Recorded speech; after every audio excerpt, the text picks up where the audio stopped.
ইসলামের প্রচার প্রসার ও ইসলামী শক্তির ভরকেন্দ্র এবং ইসলামের বিজয়ের উৎসস্থল হল মদিনা মুনাওয়ারা। বিশ্ব মানবতার মুক্তির দূত সাইয়্যিদুল মুরসালিন খাতামুন নাবিয়িন রহমাতাল লিল আলামিন প্রিয় নবী ও রাসূল হযরত মুহাম্মদ সাল্লাল্লাহু আলাইহি ওয়াসাল্লাম জন্মভূমি মক্কা মুকাররমা থেকে হিজরত করে মদিনায় যাওয়ার ৮ বছর পর মক্কা বিজয় হলেও তিনি আর স্থায়ীভাবে মক্কায় অবস্থান করেননি। তিনি আবার মদিনায় ফিরে যান এবং সেখানেই চিরনিদ্রায় শায়িত হন। তাই ইসলামের ইতিহাসে এবং মুসলমানদের কাছে মদিনার মর্যাদা, মাহাত্ম্য ও গুরুত্ব অত্যন্ত বেশি। মদিনা অর্থ মহানগর, তৈয়বা অর্থ পবিত্র বা উত্তম। মদিনা তৈয়বা অর্থ পবিত্র নগর, যা মদিনাতুর রাসূল বা রাসূলের নগর। মদিনাতুন নবী অর্থাৎ নবীর শহর। সংক্ষেপে মদিনা নামে সর্বাধিক পরিচিত। এটি পরবর্তীকালে মদিনা মুনাওয়ারা তথা আলোক শহর বা আলোকিত নগর হিসাবে প্রসিদ্ধি লাভ করে। মদিনায় যাওয়ার ও নবীজি সাল্লাল্লাহু আলাইহি সাল্লামের রওজা মোবারক জিয়ারত করা হজের একটি বিশেষ ওয়াজিব। তৎকালীন মদিনাবাসী বিভিন্ন গোত্রের দ্বন্দ্ব সংঘাতে জড়িয়েছিল।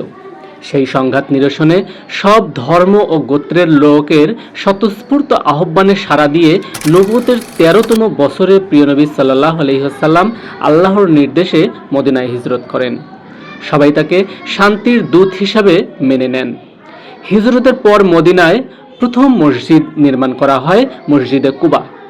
মসজিদে জুমা হলো মদিনার প্রথম জামে মসজিদ। মদিনার প্রধান মসজিদ হলো মসজিদে নববী, যা মদিনা মুনাওয়ারা নামেই পরিচিত। পবিত্র মক্কার পর এটি একটি শ্রেষ্ঠ স্থান। মসজিদে নববীতে 1 রাকাত নামাজের সওয়াব 50,000 রাকাত নামাজের সমান। প্রিয় নবী হযরত মুহাম্মদ সাল্লাল্লাহু আলাইহি ওয়াসাল্লাম এর কবর মদিনায় অবস্থিত। একে মাকবারা বা রওজা মোবারক বলা হয়।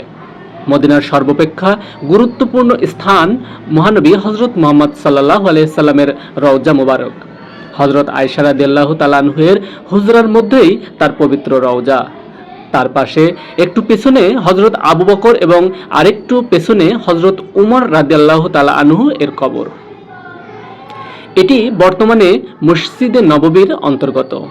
রওজা শরীফের উপর সবুজ গম্বুজ অবস্থিত। তার পাশেই মসজিদে নববীর মেহরাবের উপরও রয়েছে সাদা গম্বুজ। নবীজি হযরত মুহাম্মদ সাল্লাল্লাহু আলাইহি সাল্লামের রওজা জিয়ারতের মাহাত্ম্য সম্পর্কে তিনি বলেছেন, যে ব্যক্তি আমার ওফাতের পর আমার রওজা মোবারক জিয়ারত করলো, সে যেন আমাকে আমার জীবদ্দশায় দর্শন করলো। মসজিদে নববীর দক্ষিণ পশ্চিম কোণের প্রবেশ পথকে বাবুস সালাম বলা হয়। মসজিদে নববীর পূর্ব পাশের বহির্গমন রাস্তাকে বাবে জিব্রাইল বলা হয়। রওজা মোবারক এবং এর থেকে পশ্চিম দিকে রাসূল করিম সাল্লাল্লাহু আলাইহি সাল্লামের মিম্বর পর্যন্ত স্থানকে রিয়াজুল জান্নাহ বা বেহেশতের বাগিচা বলা হয়। এটি দুনিয়ায় একমাত্র জান্নাতের অংশ। এই স্থানে ধূসর সাদাটে কার্পেট বিছানো থাকে। রাসূল সাল্লাল্লাহু আলাইহি সাল্লাম বলেছেন, আমার রওজা ও মিম্বরের মধ্যবর্তী স্থানে বেহেশতের একটি বাগিচা বিদ্যমান। এখানে প্রবেশ করা মানে জান্নাতে প্রবেশ করা। রিয়াজুল জান্নাতে 6টি বিশেষ ঐতিহাসিক খুঁটি বা খাম্বা রয়েছে। প্রথম দিকে মহানবী হযরত মুহাম্মদ সাল্লাল্লাহু আলাইহি সাল্লাম একটি খেজুর গাছের খাম্বার সঙ্গে হেলান দিয়ে দাঁড়িয়ে জুম্মার খুতবা দিতেন। যখন মিম্বার বানানো হলো, তখন তিনি মিম্বারে দাঁড়িয়ে খুতবা দিচ্ছিলেন। এই অবস্থায় এই খাম্বা রাসূলের বিচ্ছেদ যন্ত্রণায় কান্না শুরু করে। মসজিদের সব লোক স্তম্ভিত হয়ে যান। রাসূল সাল্লাল্লাহু আলাইহি সাল্লাম মিম্বার থেকে নেমে এসে খাম্বার গায়ে হাত বুলিয়ে তাকে সান্ত্বনা দিলে সেটি শান্ত হয়।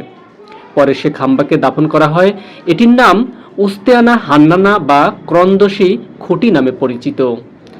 মহানবী হযরত মুহাম্মদ সাল্লাল্লাহু আলাইহি ওয়াসাল্লাম যে স্থানে দাঁড়িয়ে মসজিদে নববীতে ইমামতি করতেন, সে মিহরাবকে মিহরাবুন নবী বা নবীজি সাল্লাল্লাহু আলাইহি সাল্লামের মিহরাব বলা হয়।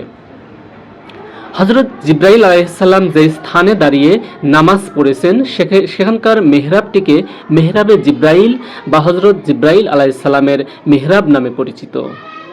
ইসলামের বিজয়ের পীঠস্থান মদিনা মুনাওয়ারা। ঐতিহাসিক স্থানগুলো জিয়ারতে হাজিরা পুণ্য লাভের পাশাপাশি মহানবী হযরত মুহাম্মদ সাল্লাল্লাহু আলাইহি সাল্লামের প্রিয় স্মৃতির দর্শনে ধন্য হবেন।